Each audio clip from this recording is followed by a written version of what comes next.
TWM podcast.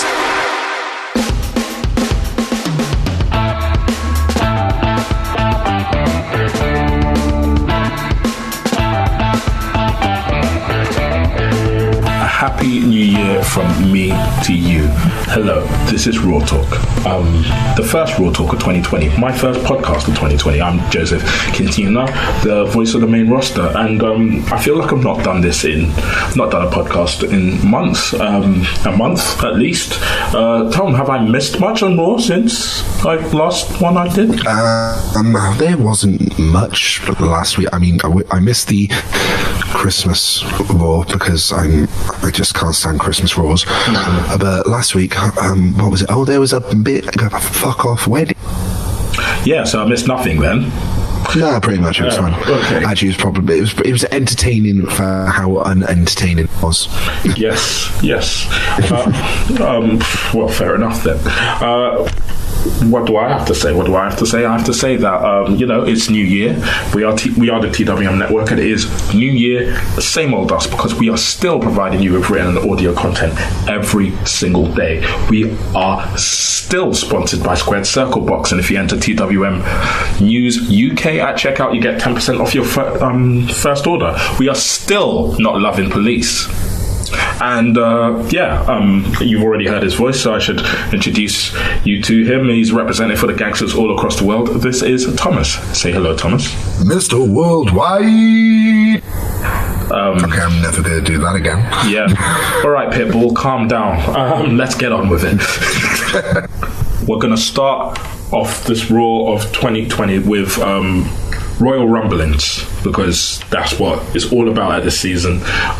We get two Rumble matches for the price of one. It's wonderful. I love this time of year. Royal Rumble is one of my favourite pay-per-views. It's probably my second favourite pay-per-view. It is the official start to the road to WrestleMania. Yeah, definitely, Pitbull. You're a corporate shill. But I do have a question for you, Tom. Who's on first? I don't know. It's like someone made a point about it. Yeah, who's on first? Eric Rowan. Eric Rowan is coming out of his cage and he's been doing just fine, but we'll get to that in a bit. We'll get to that in a bit. No, Who is on first? He announced it right at the top of Raw. It's the top story. That's right. Brock Lesnar is going to be in the Royal Rumble match. And he's entering number one.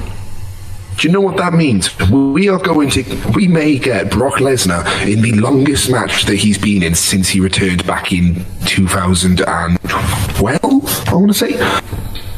Yeah. Like, if they're going to put him over as a monster in this match, he's literally going to have to last till the end. And Brock Lesnar doesn't work that much.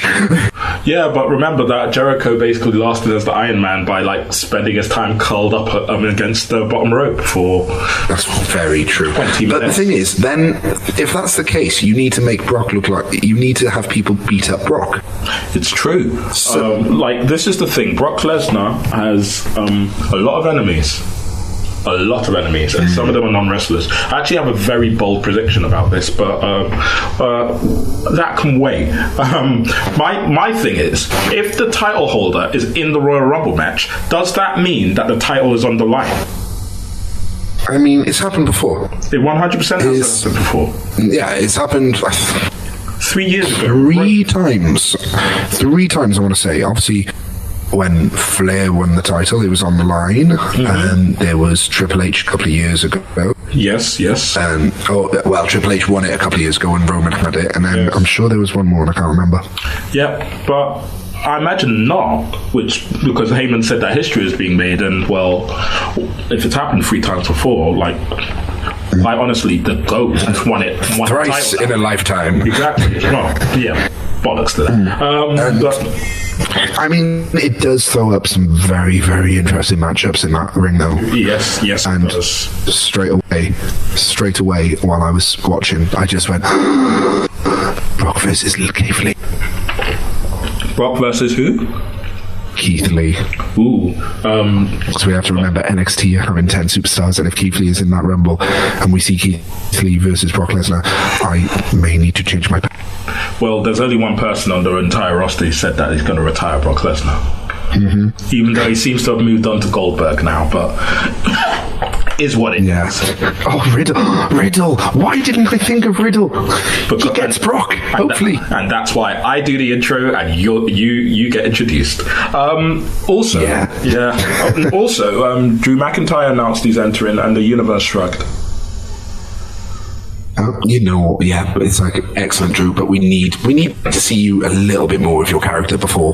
Well, apparently, I think they was trying out a face turn because he apologized for being so rough with the Congo line, and then he tried out this new dumb 3-2-1 Claymore gimmick.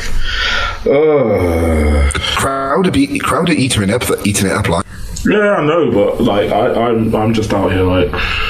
Yeah, whatever. Yeah, like it's less that, but like the way he's talking on the mic now, he seems so relaxed and it looks like he's having fun with this. And I think me and Matty talked about it last week. We'd love to see where this. It's a Drew McIntyre we all wanted to see. Well, like someone give him time on that microphone, let him be bold, let him have that type of sense of humor that he has, and he'll thrive. To me, he'll always be the Johnston jobber. But you know what? Go off there. Yeah. Right, the next segment is titled Well. Do you get that at all? Well. Oh, we're gonna have to start making a counter of all these references. I'm sorry. I'm the opposite to our dearly departed Josh. Sometimes I can even feel him tweet at me.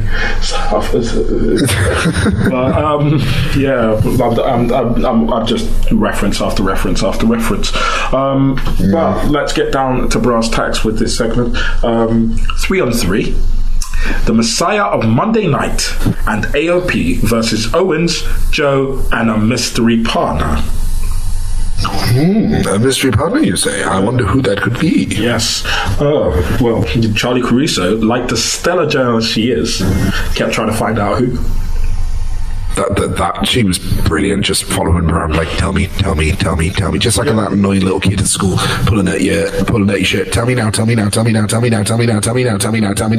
Okay, nothing will top that 2-month period where tell me now. Nothing will top that 2-month period where she kept popping up with a camera in Baron Corbin's face when he was trying to hide from someone who wanted to beat him up. She's like, Baron, do you want to talk about what you were talking about in the ring? No, not really, I'm trying to hide. Well, this is being broadcast on every screen in this arena right now, so you're doing a great job of it. Or when Lana and Rusev were getting arrested, and she was just there with the microphone holding it, just like, ooh, gotta get this. Yep. Honestly, just the hot Jeff Shreves. It's just brilliant. Yes. You know what? She's trying, but Samoa Joe isn't saying anything on camera because he knows what Charlie's like, you know? Like, no. He respects her profession, but, like, he's not sharing nothing. Not even when Kevin Owens practically begs him to say something. And you know what? I'm super glad that they didn't let this out, because I watched this live and my jaw legitimately dropped. It was a bit too early in the day, night, whatever, to actually properly react to it, but my jaw literally detached itself from the rest of my face. I'm going to say one thing before we get on to who it is. I love the dynamic of Owens and I love their dynamic together. They're brilliant. Well, of course they are. But I don't think we didn't expect anything less. But yeah, exactly. With two consummate. So yes.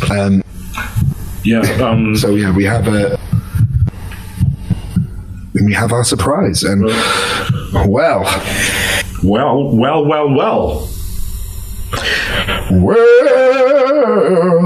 sing it. Well, it's the big show. Beautiful. I've always wanted to do that into a microphone. That's fantastic. Does anyone still think that he sings his theme song? I'm sure. No, I'm sure he does. I'm sure I read something the other day that said it's him. I heard that it was P.S. Hayes, but Yes, it is P.S. Hayes. that's amazing. I'm sure. Yeah, there was something I read about a theme tune, and I saw it was Big Show's. I'm pretty sure it's P.S. Hayes. Astounding work. Or there's another theme tune that I'm just completely forgetting about. Yes, look. It's all right. It's all right, because you know what? The Big Show is back, and he's going to turn sometime in the time that we've got for the rest of this podcast, I think. Okay, so you know what? I'd love to start a pool about what happens first: Big Show turning or him getting injured. Yeah, it's like one or the other with that guy, isn't it? Really, like I'm watching the match and just going, it's going to happen. It's going to happen. One of them. What? It's just a normal match. What? Oh no. Yeah, like the match was pretty standard. Like it had the Big Show in it, so at least. I think it was just a vehicle for Big Show's return. And to be honest, I think everyone's just sitting. We are just sitting here going, okay, you can turn heel now.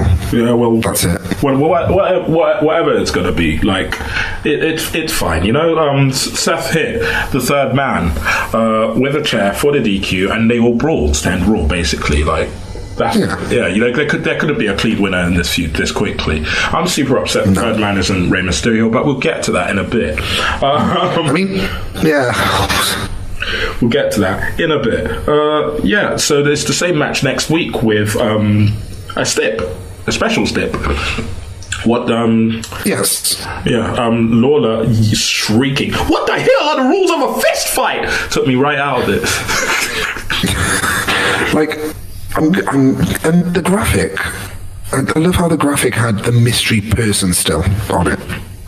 Nah, I like that. I mean, it gave a sense of, we didn't actually know who this was going to be. Yeah, we didn't know. We just knew there was something. The graphic comes up with a Big Show. It's like, we had this saved with every single possibility just in case. And look, we found the Big Show one in 5.2 seconds. I just imagine them going, Joe, hi, Samoa Joe. Yes, hello, Samoa Joe. I'd just like to ask, so you got a third man. It's wonderful that you got a third man. Is it possible? Can you tell me, are they contracted to wrestle for WWE at least? Can you tell me that? Oh, they are. Oh, he is. Brilliant. Could you tell me who it is? Joe? Hello? He hung up on me.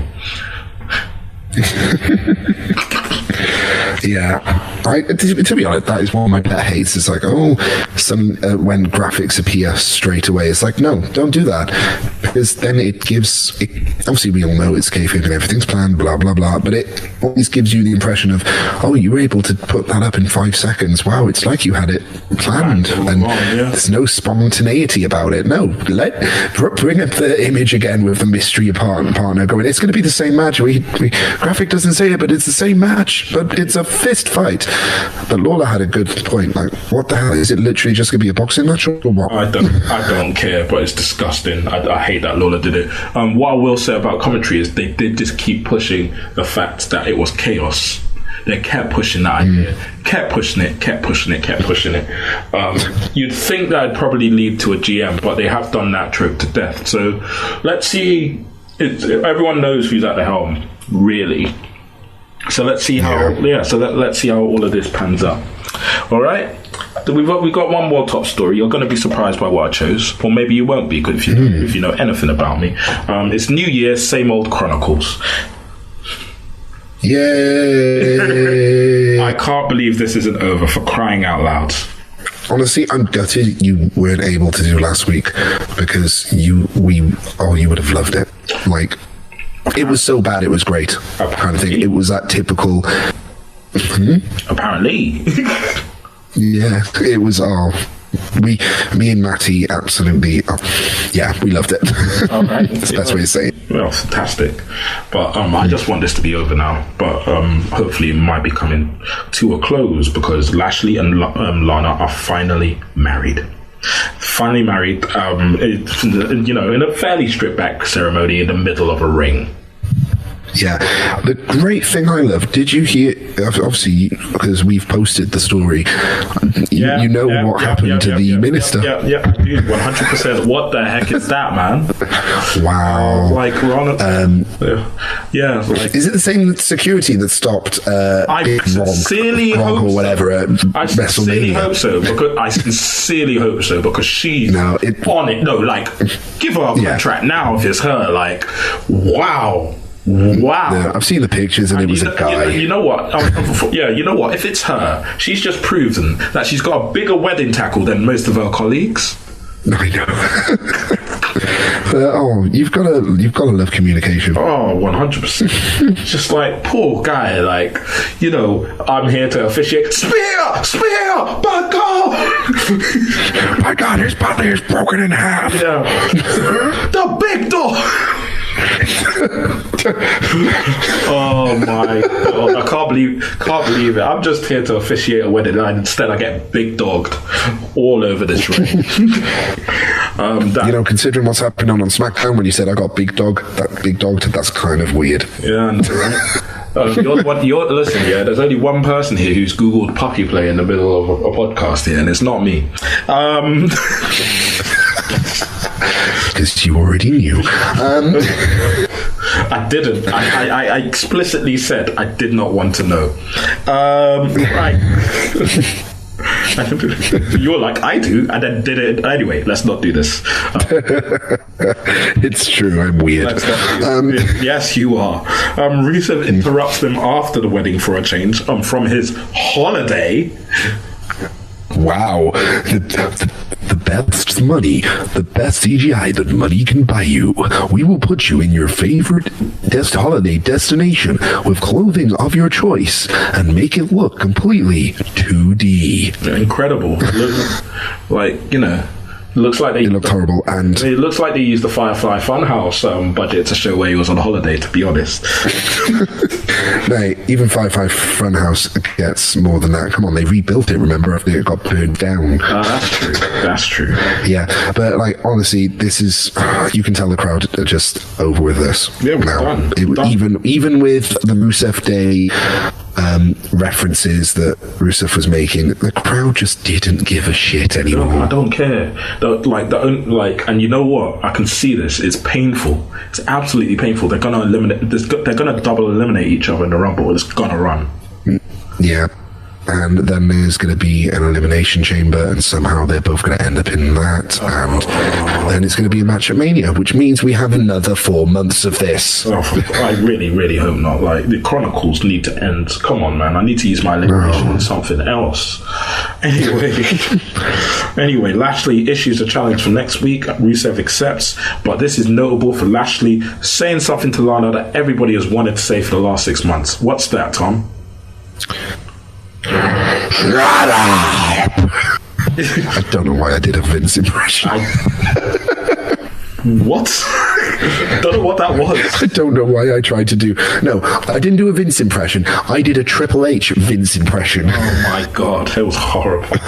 Please don't do more impressions but please don't do any more impressions by way of Triple H, because then you'll end up doing blackface. You have nothing to say. Okay, yeah, let's carry on with the segment. Excuse me, let me grab my wipes. Yeah, I would. Yeah, just no. No.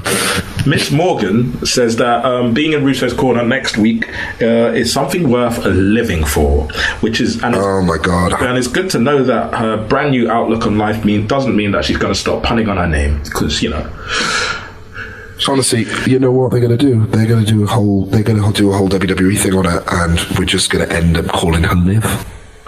What? Live and let die. Oh my God, that should be is that her finishing move name? I don't know if it is or not. It should be. Who wants to live? No. Oh, I like that.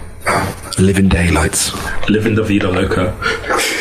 That's for when she replaces Zelina. We're about to get to that, and we've already talked about we've already talked about the best part of this segment, which was hi, I'm a wedding, getting like literally a wedding tackle. Oh, that's absolutely brilliant. Poor guy. Yeah, exactly. Do you reckon he'll ever work for the Fed again?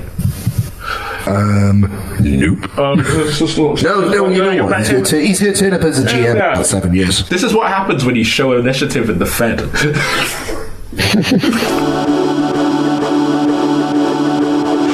This podcast, and indeed all TWM podcasts, are brought to you by SquaredCircleBox.com, the only place for your monthly wrestling box needs. With things from superstars from WWE, AEW, New Japan Pro Wrestling, Impact Wrestling, British Wrestling, Independent Wrestling, and loads more, it is the only place that matters if you want to get the best wrestling swag for a low price. That low price is just £25, people. What a bargain! And you can get snapbacks, t-shirts, magazines, DVDs, trinkets, whatchamacallits, doodads, you name it, they have it each and every month. And just because you listen to TWM, you sexy people, you get 10% off your first order. All you got to do is use the code TWM News in the checkout. Just use the code TWM News in the checkout for 10% off your first order at SquaredCircleBox.com.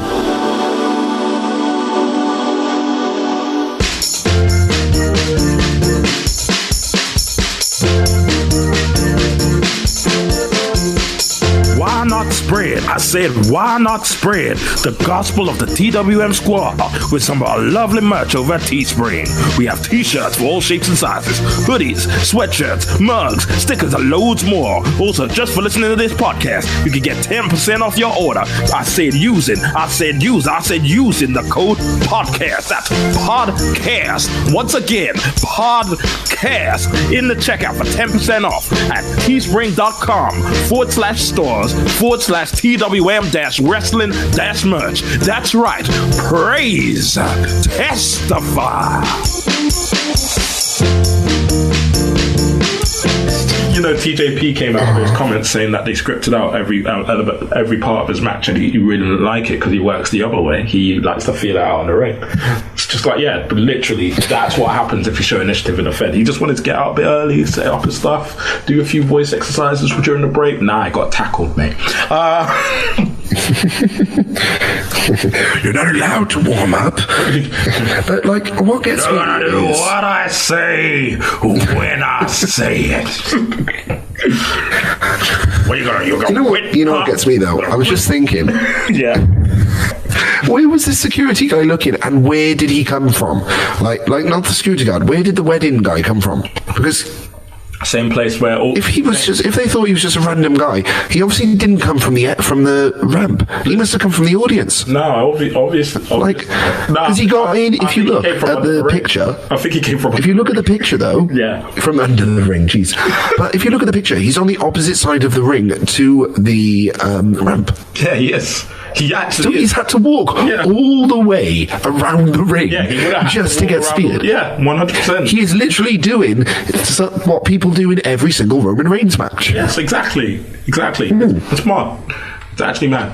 Yeah. He went to all that trouble and still got big dogged. God, stop. It sounds so dirty. All right. In other news, I've only written one line about this, but we can talk about this extensively if you want. Andrade gets beaten up by Rey Mysterio backstage after stealing his mask. They also had a match, but if you know anything about the characters involved, you could probably guess how it went. Someone watch Wrestle Kingdom. That was literally all that was going through my head in this match. It was like, you've been watching Wrestle Kingdom, haven't you? You've been watching some junior heavyweight action. Like the amount of moves to the outside of the ring, I was just like, to be fair though, that is a Rey Andrade match. That is Rey, but it just seemed seemed more than usual. There's someone else who's been watching Wrestle Kingdom, but we'll touch on that in a moment. Great match. What did we expect? What we did, exactly. We expected it, and it happened. There we go. It was a great match. And you know what the greatest thing about this match was? Go on. No Humberto. Insight. He's obviously going to get involved in this story. I really want Hair versus Mask at Mania, but I reckon they're going to end up doing a Latinx triple threat. Oh, with Dominic?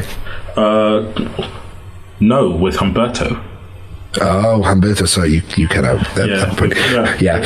Latinx triple threat with Humberto, probably. Oh, yay, Humberto. Yay, I'm so excited. Let me just do a half smile to the crowd. Yay. Look at how good looking I am. I'm nowhere near as good looking or charismatic as my cousin, but I'm the guy they picked for main roster straight away. Who's his cousin? Angel Garza. Oh, of course. Of course. But yeah, Jesus. Oh, does he have to come back? Like, I'm literally, I've forgotten he was I forget he's a person until someone mentions him on a pod. Seriously. That's how forgettable he is. Even, I've thought of, in the last 3 weeks when he's been off Raw or whatever, I've actually thought of the Big Show more. Wow. Apart from today, obviously. Obviously, you're thinking of the Big Show quite a lot today. Yeah. But... wow. But yeah. Meanwhile, I love the end of this match, though. Oh, the end of Andrade showing no regard for Zelina and then feeling bad, so claiming her a prize and her accepting the. That was it was brilliant. Yeah. But you know what, though? You know for a fact Zelina doesn't give a shit. He won the match. He's kept the title, so 100%. She's happy. It's really interesting because I think they are trying to tease dissension, but the thing is, those two know their characters so well that it's not working. Yeah. We know their characters so well that it's not working. It's just like, and I'd rather see him both his faces, because it's mostly Lawler saying it, and everyone knows he doesn't actually watch the product. That's true. But I did worry, like near the end of this match, like I thought Ray was concussed or something when they went for the hammerlock DDT, and the ref literally dragged him off, and I was just like, and you see Ray, and he does stumble and fall, and I was like, shit. Ray forgot the ending of the match and just got into the ring. Yeah, that's what happened. Yeah, Ray was selling. Ray was selling. Ray was selling really well, and the ref actually had to go to him and go, Ray, go and check on Zelina. That's actually part of it. Go and check on Zelina. It's really, no, you get out of the ring. No, come back in. Matthew's already. You've talked too much. It's on his Twitter account. Shout out to Matthew for Botchmania. Matthew, but you know what? They covered it well. Yes, they did. Making it look like Ray had a concussion or something. Yeah. So yeah, it is. But like, long may this feud continue. Also, it's massively hilarious that three men of Mexican descent are all fighting over the US title. Something.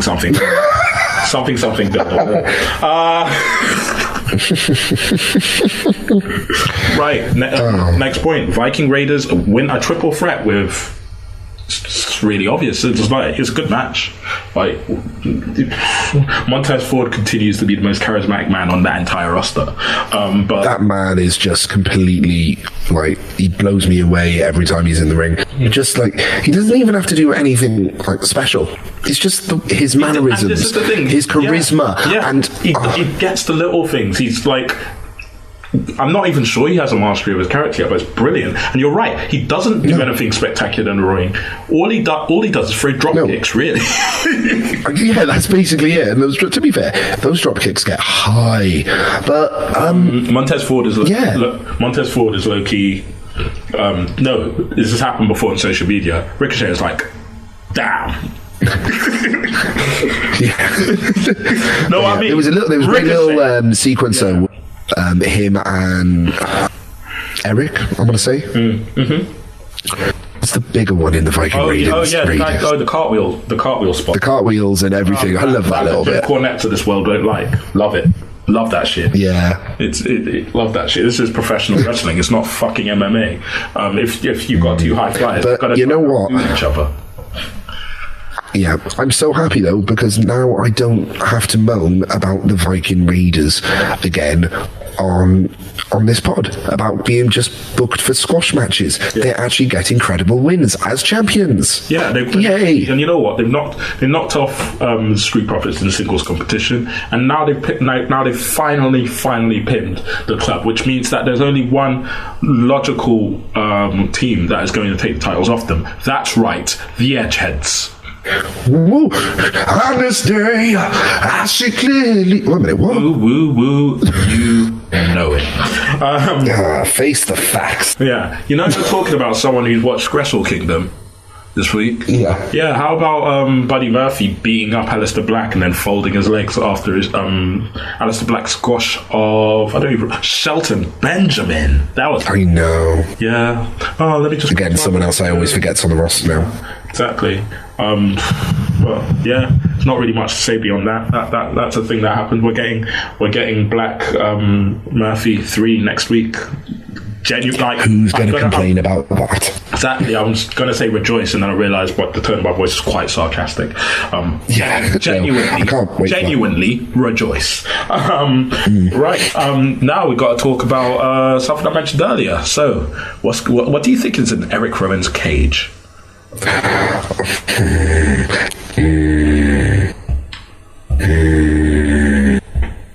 That's probably the sound it makes. Yeah, I thought that was the sound that you make when you look up Poppy Play. No, that goes woof. Disgusting. Yeah, what the hell is that? Mojo's reaction was brilliant. Oh, just that was brilliant. There was literally no. I'd opened it. I've looked.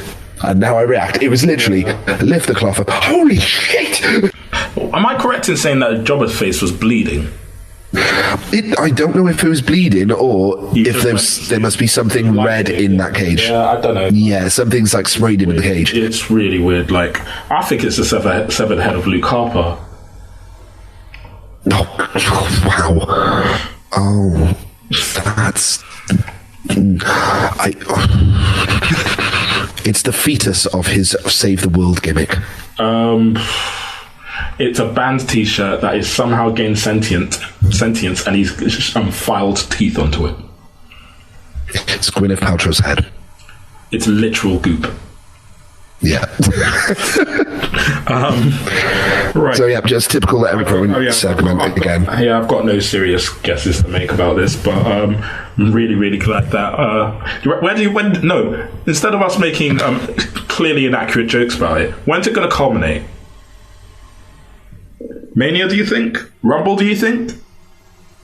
I don't think we'll ever find out. It's the WWE. They drop storylines on the drop of a hat. Lol, do you remember the gobbledygook? Lol, do you remember? Do you remember the gobbledygook? Do you remember Daniel Bryan's special announcement that never happened? Do you remember Mr. McMahon's lockbox? Do you remember that limo blowing up? Well, actually, Matty has an embargo talking about that period of wrestling history, so let's move on. Becky hit Asuka with the men's right. That's not your move. It's the men's right. No, it's the men's right. Oh, okay. I'll give her. Meaning that Becky Lynch is now a typical wrestling fan on Twitter. Yeah. Do you think that was literally Becky Lynch coming out? Asuka comes out just shouting Japanese at her, and she's just like, fuck off, mate. My favourite thing about life, apparently, is that Asuka is cutting the Japanese equivalent of a Macho Man on cocaine promo. If you directly, I can't confirm this. If anyone speaks Japanese, listens to this and wants to reach out, I can't think why you would. Just let us know what she's saying. Yeah, can you confirm that she is basically barely stringing coherent phrases together, just screaming whatever sounds cool? Oh, she's the Ultimate Warrior. Yeah, she is. She's literally cutting. Yeah, she's basically screaming. Oh, yeah, she's basically cutting Ultimate Warrior promo. So it's either Randy Savage, Ultimate Warrior promos, or Scott Steiner math. But yeah, basically that's all she's doing. And what I love is that when she does it, they don't turn off her music. She's just screaming. Oh yeah, it's so good. I haven't noticed it before, but I was watching it. I was just going, Have they forgotten to turn it off, or did she just start talking very quickly? Oh, it's brilliant. Before her cue, I don't know, but yeah. No, it's a thing that they've been doing since they turned heel and started cutting Japanese promos, which I have thoroughly enjoyed. That's it's like the majority of our audience don't understand. Let's just keep the music playing. Who cares? No, but like adds to the vibe. It's brilliant. Yeah. Right. AJ Styles squashes Akira Tozawa with Randy signatures. Tozawa didn't even get an entrance. What the hell? I mean, on BT he did, because they cut to the feed a bit too early and all we heard was da-da-dum, and then it cut to an advert for UK TakeOver, which is wonderful. Excellent. But that's not the important thing about this match. The important thing is AJ Styles is using Randy's finishers. Those two are going to have a match. That match is going to bang as well. Next basically was a setup Raw for incredible matches and blow-off matches before the Rumble next week. So, in other words, Randy is winning with Styles Clash or a 450. A 450. Randy Orton hitting a 450. Mate, when he hit a crossbody, all of his mentors said, don't do that. I know, I've read that story. It's like, no, you're quite big. Don't jump off the top rope. You don't have to. Thanks. If only there were 10 years in the future. It's like, no, do that, people. You will pop the internet. Akira Tozawa is just constantly getting squashed week by week. We haven't seen Ricochet really on Raw for ages. And who knows? Is he even still alive? Is he in the same place where Byron Saxton is? Where is Apollo Crews?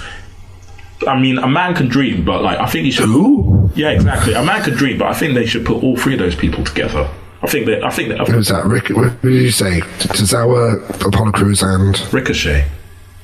Yeah, where the hell was Ricochet? Yeah, exactly. Well, he was in the same place as Humberto. But catering. Charlotte and the greatest female promo Raw has. Period. Brawl for no apparent reason. I'm assuming it was Royal Rumble related. All she wants to do is raid and fight. Sarah Logan does. Yeah. But that was honestly, I really liked this little segment. I loved it. A nice little segment. I thought it was really good. It's a nice little segment. Of course they're going to fight. They're about to have a wrestling match. But I'd like a little bit more motivation on the part of Sarah Logan. Maybe Charlotte stole some of her gamey one time. I don't know. Maybe she made it her village. Pardon? Pillaged, you may say. Yeah, exactly. Maybe she's a... That was not supposed to sound as bad as it did. Yeah, well, you know what? From the very start, Pitbull, you've been saying bad things. So, any other business? First, any other business 2020. If I'm hosting a podcast, I generally do this. I open the floor to my my guests because they have to put up with me constantly putting myself over to say whatever they want, and I'll generally not interrupt unless they invite me to. So, Tom, your first any other business of 2020? Anything? My first one is it's going to be obviously it's a very serious one. As all of our listeners probably know about the disaster that's happening in Australia at the moment with the bushfire crisis. People are being evacuated from their homes, losing their homes. Animals obviously losing all their habitats, and unfortunately quite a lot of them will die in this. And just obviously some of our favourite wrestlers in the world these days are Australian. From that region, you've got the Iconics, for example, Robbie Eagles, Buddy Murphy. They're all Australia, and it's the same region. So, can I just interrupt? I can't believe you glossed over the NXT Women's Champion. Oh yeah, Rhea Ripley. I forgot about Rhea Ripley. Sorry. How did I forget about Rhea? I remembered Robbie Eagles, but I forgot Rhea Ripley. But yeah, Aussie Open, for example, Carl Fletcher, David. So. I mean, as in the wrestling world at the moment, we have such a great connection to Australia with the people we're watching. If you can help in any way, try. If you are, for some reason, a billionaire listening to our podcast, get off your fucking ass and instead of saving a church, try and save a country. By the way, the church thing was just a stunt. No one actually donated any money. Didn't they? No. Just looked like they did. Well, interesting. Well, actually, donate the money. There was some pledged $5 million. I'm not sure if I think it was probably Australian dollars. A billionaire pledged $5 million Australian dollars, and actually that was on top of the $1 million that he's going to give every year for the next 5 years. Pledged about 3 months ago. So really good on him. I can't remember his name off the top of my head, but well done. Yeah, and also there's the woman he's raised $500K for the disaster, but let's not go into that. This is a family show. Oh, that one. Well done, you. Where can I donate? Oh God. Always bringing the tone down, Thomas. Anyway, mine is way more frivolous, and it's actually linked to the Twitter account I'll give out at the end of this show. Shout out to the man who was caught on camera in a street fight in a diner in America, who managed to who had the presence of mind to actually get off a full wrestling tour before hitting his opponent with his finisher. Is this the post by I think Matty the other day? No, it's literally posted this morning. No, a couple of days ago, actually. He licks his backhand. What a guy. And can we just say as well, the connection. Oh, yeah. Oh, my Lord. Yeah. Oh. and the way he walked off as well. Just exactly. Yeah. It's a finisher. That's it. It's game. Smack.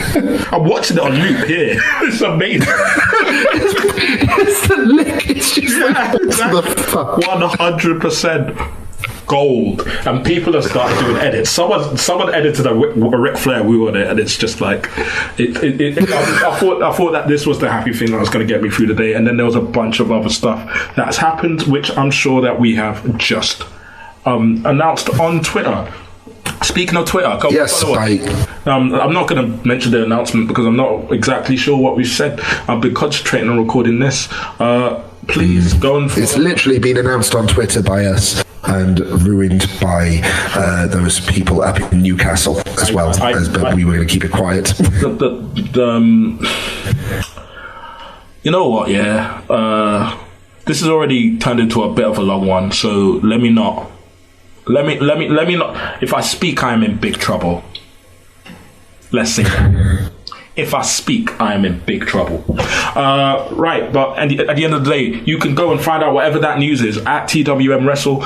That is us on every social media platform. We probably just announced it on Twitter. Follow us on Twitter. Like I said, we are still providing you with audio and written content every single day of the week about all of your favorite wrestling everywhere. I just edited an article by Daniel McIver about Wrestle Kingdom Night 2, and honestly, 3 days of wrestling. There's a guy I follow who constantly says that they've mastered in-ring wrestling. You know what? They might be right. Just Tom, social media. Follow me at TD Walton. Please follow me. I need friends. Yes, he does. The other day I was scrolling through Twitter and I realised that I didn't follow Tom, and that's because I blocked him after a joke.